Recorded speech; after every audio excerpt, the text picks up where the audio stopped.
Episode 27 training और miss Ambika. Miss Ambika के आने के बाद से ही क्लास का माहौल अब बदल चुका था। सब एक दूसरे से जल्दी अपने 9 स्टार्स को कंट्रोल करना चाहते थे। मिस अंबिका की टीचिंग काफी सरल और आसानी से यूज की जाने वाली थी। बाकी सारे टीचर द्वारा बताई जाने वाली स्टार्स कंट्रोल की तरकीबें किताबों पे आधारित थी, जो भाषा में काफी जटिल थी और बहुत मुश्किल से स्टूडेंट्स को समझ आती थी। मिस अंबिका द्वारा सिखाई गई तरकीबें प्रैक्टिकल एक्सपीरियंस पे आधारित थी, जो बच्चों को आसानी से समझ भी आ जाती थी। उन्हें यूज करने में स्टूडेंट्स को मजा भी आने लगा था। इसी वजह से स्टूडेंट्स तेजी से तरक्की करने लगे थे और स्टार्स को कंट्रोल करने वाले स्टूडेंट्स की संख्या भी क्लास में बढ़ने लगी। ओह, यहाँ डॉट। अब मैं 6 स्टार्स को कंट्रोल कर सकती हूँ। मिस अंबिका, आप पहले कॉलेज में क्यों नहीं आई? अगर आप पहले क्लास में आई होती तो मैंने कब का अपने 9 स्टार्स को कंट्रोल कर लिया होता। एक लड़की कविता ने खुशी से उछलते हुए कहा। हाँ मैम, आपसे हमको पहले सिखाने को मिलता तो हमारा क्लास सबसे आगे होता, एक दूसरे स्टूडेंट्स ने कहा। इसी तरह की बातें क्लास में चल रही थी। बच्चों की खुशी देख अंबिका मैम के चेहरे पर मुस्कान आ गई। अंबिका अपने पढ़ने के तरीके और बच्चों की सफलता को देख काफी संतुष्ट थी। कॉलेज ज्वाइन करने से पहले अंबिका बहुत नर्वस थी। कॉलेज में पढ़ाना उसके लिए बिल्कुल नया था और वो इसी असमंजस में थी कि क्या वो अपने इस नए काम को अच्छे से कर पाएगी। पर अपने पहले क्लास के रिस्पॉन्स के बाद वो थोड़ी संतुष्ट थी। कुछ दिनों के ही इन क्लासेस से अंबिका को इन बच्चों से काफी लगाव हो गया था। इस वजह से वो थोड़ी परेशान थी, क्योंकि कॉलेज की वार्षिक परीक्षा भी नजदीक आने वाली थी और कुछ ही स्टूडेंट थे जिन्होंने अपने 9 स्टार्स को कंट्रोल करना पूरी तरह से आ गया था। अंबिका मैम को उन बच्चों की चिंता नहीं थी जिन्होंने 6 या 7 स्टार्स को कंट्रोल करना आ गया था, क्योंकि अंबिका मैम को पता था कि अगर डन बच्चों ने साल के अंत तक अपना मैजिक को एक्टिवेट नहीं भी किया तो भी कॉलेज उन्हें बाहर नहीं निकालेगा, क्योंकि एक साल में अपने मैजिक को एक्टिवेट करना होनहार बच्चों के लिए भी काफी मुश्किल होता है। ये सख्त नियम को केवल 10 वजह से था, क्योंकि कॉलेज चाहता था कि बच्चों में प्रतियोगिता की भावना बनी रहे और कोड भी बच्चा मैजिक कल्टीवेशन में आलस ना करे। अंबिका मैम को तो उन कुछ बच्चों की चिंता थी जिनको अपने केवल 3 या 4 स्टार्स को ही कंट्रोल करना आता था। अंबिका पिछले कुछ महीने से डन स्टूडेंट्स पर बहुत मेहनत कर रही थी ताकि वो जल्द से जल्द अपने कंट्रोलिंग स्टार्स की संख्या बढ़ा सके। अंबिका, आशा करती हूँ कि तुम लोग मेरे डन कुछ महीने की मेहनत को बर्बाद नहीं करोगे। वार्षिक परीक्षा के शुरू होने में अब बस 1 महीने का वक्त है। डन 1 महीनों में तुम लोगों को जी तोड़ मेहनत करनी होगी ताकि कम से कम तुम सब 6 या 7 स्टार्स को तो कंट्रोल करना सीख जाओ।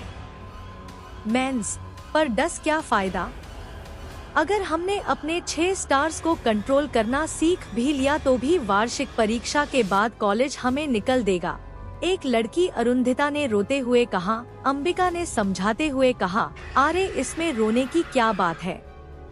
अगर तुम लोगों ने पहले से सेहनत की होती और मैजिक साधना में आलस नहीं क्या होता तो तुम लोग भी उन स्टूडेंट्स में से होते जिन्होंने अपना मैजिक एक्टिवेट कर लिया है। अंबिका मैम की डांट सुनकर बच्चों का मुंह उतर गया।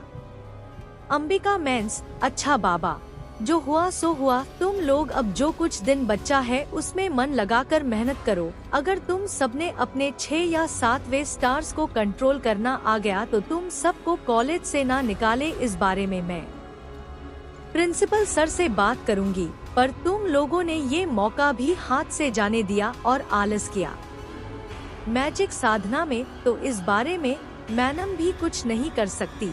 अंबिका मैम की बात सुनकर इन बच्चों को आशा की एक नई उम्मीद मिल गई और उन सब ने कड़ी मेहनत करने का वादा किया। अंबिका मैम ने प्रैक्टिस क्लास को अलग अलग ग्रुप में बांट दिया था, जिससे उसे हर तरह के बच्चों को सही टाइम और गाइडेंस देने में आसानी हो। पहले ग्रुप में अंबिका मैम ने उन स्टूडेंट्स को बांटा था जिसने अपने मैजिक को एक्टिवेट कर लिया था। इस ग्रुप में अरविंद, आरती, आदर्श और कुछ बच्चे थे जिन्होंने अपने मैजिक से तरह तरह के स्किल्स को इस्तेमाल करना शुरू कर दिया था। दूसरे ग्रुप में वो स्टूडेंट्स थे जिन्होंने अपने 6 या उससे ज्यादा स्टार्स को कंट्रोल करना सीख लिया था और अपने मैजिक एक्टिवेशन से केवल कुछ ही कदम दूर थे।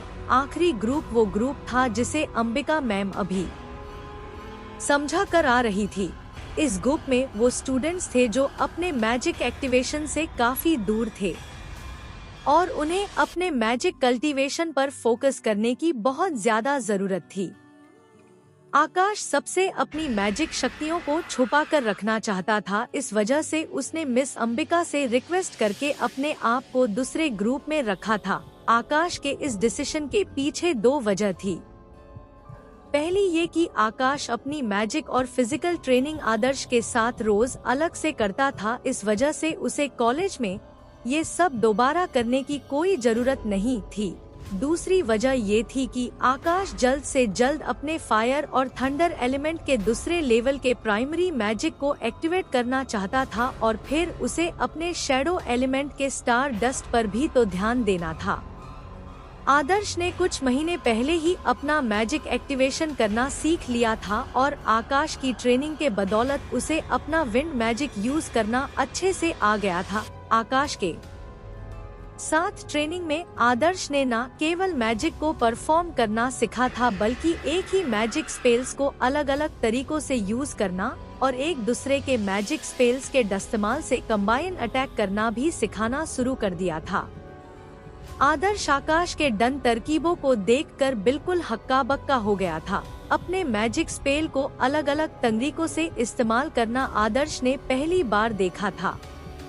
आकाश ने कॉलेज के प्रोफेसर को भी मैजिक को ऐसे यूज करते नहीं देखा था। अब तो आदर्श को भी 10 सतरंगी तरीकों का इस्तेमाल करने में मजा आने लगा था। अब तो आदर्श भी पूरे दिन बेसब्री से इंतजार करता कि कब उसे अपने आकाश भारे के साथ ट्रेनिंग करने का मौका मिले। जब आकाश अंबिका मैम के पास ये रिक्वेस्ट लेकर गया कि उसे दूसरे ग्रुप में सेलेक्ट शामिल होना है तो अंबिका मैम ने उससे कारण पूछा। आकाश, वो मैम, मैं नहीं चाहता कि मेरी शक्तियों के बारे में दूसरों को पता चले। अंबिका मैम, और ऐसा क्यों? आकाश, मैंस, पहले से ही मेरा परिवार डटनी मुसीबत में है, मैं उनके लिए और मुसीबत नहीं खड़ी करना चाहता। अंबिका ने आकाश को गौर से देखा मानो आकाश के मन की बातों को आराम पड़ सकती हो।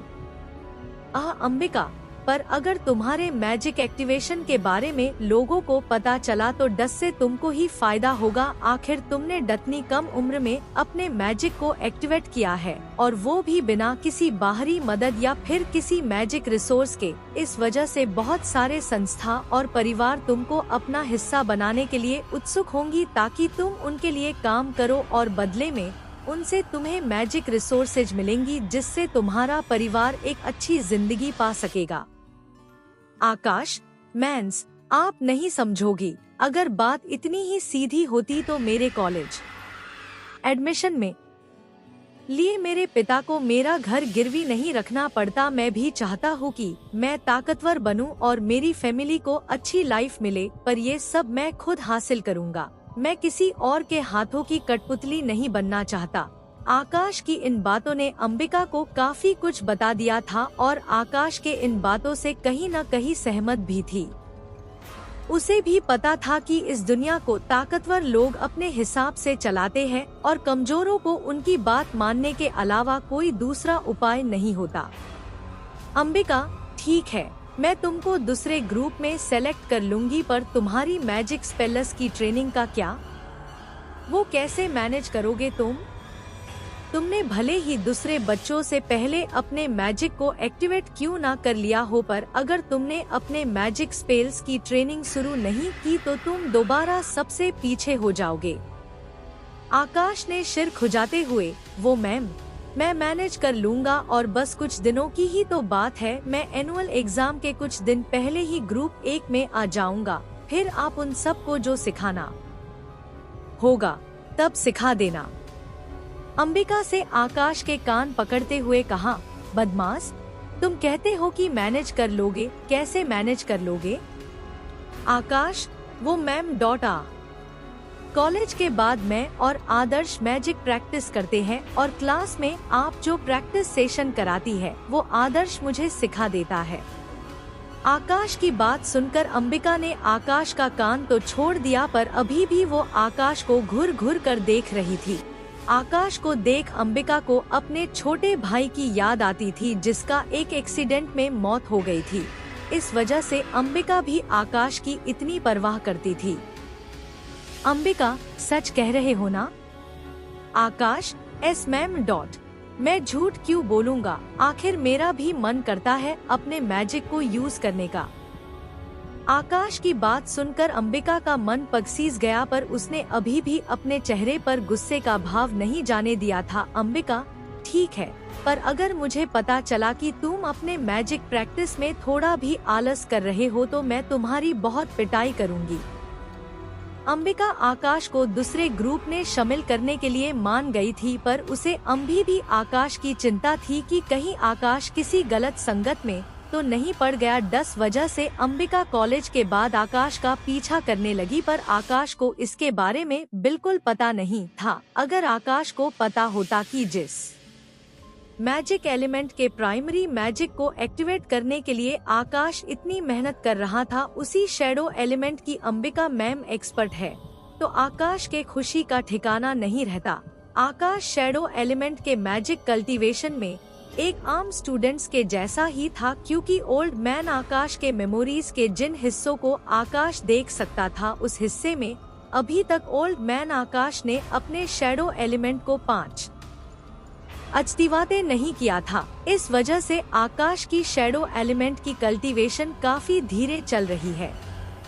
पहले बार अंबिका ने भी जब आकाश और आदर्श के प्रैक्टिस सेशन को देखा तो वो भी बिल्कुल हैरान हो गई थी, क्योंकि जिस तरह से आकाश फिजिकल ट्रेनिंग करता उस तरह से ट्रेनिंग करते हुए अंबिका ने किसी को नहीं देखा था। और आकाश की मैजिक को यूज करने की ये नई तरकीबें भी काफी ज्यादा काम की थी।